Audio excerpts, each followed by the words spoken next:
গুলো এনে দাও তো, না দাও, এখনই দাও। তুই একটু শান্ত হ, আমি সব তোকে খুলে বলবো। দেখছো টাকাগুলো ওনাদের কাছেই রাখছি, রেখে এখন দেখো। দেখছো, এই দেখো দেখো, আমি কি মিথ্যে কথা বলছি নাকি? দেখছো ওনাদের কাছে রাখছিল। টাকাগুলো তোমরা কোথায় পেয়ে? হ্যাঁ, এখন প্রশ্নটা হলো যে টাকাগুলো কোথা থেকে আসলো।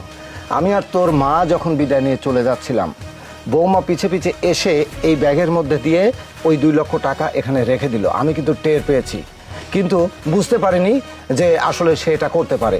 তারপরে বৌমা ডেকে এই যে আমাদের যেতে দেবে না, হ্যান ত্যান বিভিন্ন কথা বলে আমাদের আটকিয়ে রাখতে চাইছে। শেষ পর্যন্ত এই যে তুই এসে বললি যে এই ঘটনা, কিন্তু তারই আগে আমরা যখন আমাকে আটকে দিয়েছে তখন তোর মাকে আমি বলেছি যে আমার একটা সন্দেহ হচ্ছে, তুমি এক কাজ করো তো, ব্যাগটা সার্চ করো। ব্যাগটা সার্চ করে দেখে তোর মা ওর মধ্যে টাকা। তখন আমি বলেছি যেখান থেকে টাকা নিয়েছো সেই জায়গায় টাকাটা রেখে আসো, তারপরে পরেরটা পরে দেখবো। এই তো হলো বিষয় বাবা। তার মানে তুমি ইচ্ছে করে আমার বাবা মার ব্যাগে টাকা দিয়ে আমার বাবা মাকে চোর প্রমাণিত করতে চেয়েছো, যাতে কোনো দিনও ওরা লজ্জায় ভয়ে আর কোনোদিন আমার বাড়িতে না আসে। এটাই ছিল তোমার মনের প্ল্যান, তাই না?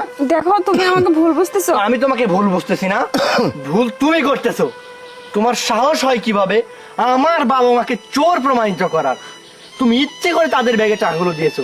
আমি তো খুব ভালো করে জানি তারা আমার বাবা মা, তারা কোনো দিনও আমার বাড়ি থেকে টাকা চুরি করতে পায় না। তুমি তাদেরকে চোর প্রমাণিত করছো। এখন শর্ত অনুযায়ী যেহেতু তুমি তাদেরকে প্রমাণ করতে পারোনি তারা চোর, সেহেতু তোমাকে এই বাড়ি থেকে বেরিয়ে যেতে হবে। না না না, তুমি এই বাড়ি থেকে বেরিয়ে না, যাও। নয়ন, না বাবা, আমি তোকে বলি। এখানে যেটা শর্ত সেটাই হবে। আমি বলি তোকে, আমি তোর বাবা তো, আমি বলি আমার কোনো মেয়ে সন্তান নেই, তুই আমার সন্তান।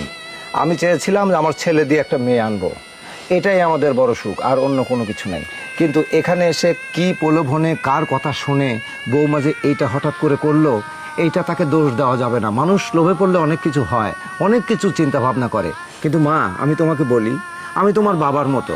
আমরা এই নয়নকে ছোটবেলা থেকে বড় করেছি, তোমার হাতে তুলে দিয়েছি। নয়ন তো সবই তোমার, টাকা পয়সা পুরা নয়নটাই তোমার। আমরা শুধু মাঝে মধ্যে আসবো, একটু দেখবো, এই তো। তাহলে আমার সঙ্গে এগুলো করে বা আমাদের সঙ্গে এগুলো করে তো কোনো লাভ নেই মা। তুই এক কাজ কর, বৌমাকে তুই কোনো কিছু করিস না।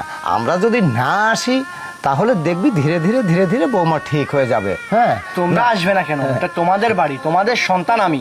তোমরা অবশ্যই আমার কাছে আসবে। এই মাপচা মাপচা মাপচা, আমার বাবার কাছে মাপচা। বাবা ভুল হয়ে গেছে আমার। আচ্ছা আচ্ছা, ঠিক আছে মা, তুমি ভালো থেকো, সমস্যা নেই। আমাদের ট্রেনের টাইম হয়ে যাচ্ছে, তুমি এক কাজ করো, বৌমাকে একটু আশীর্বাদ করে দাও। হ্যাঁ, আচ্ছা আর এরকম করো না, সব সময় মিলেমিশে থাকবো, ঠিক আছে? আচ্ছা আচ্ছা আচ্ছা, চলে আস চলো বাবা, থাক। আজকের মতো ক্ষমা করলাম।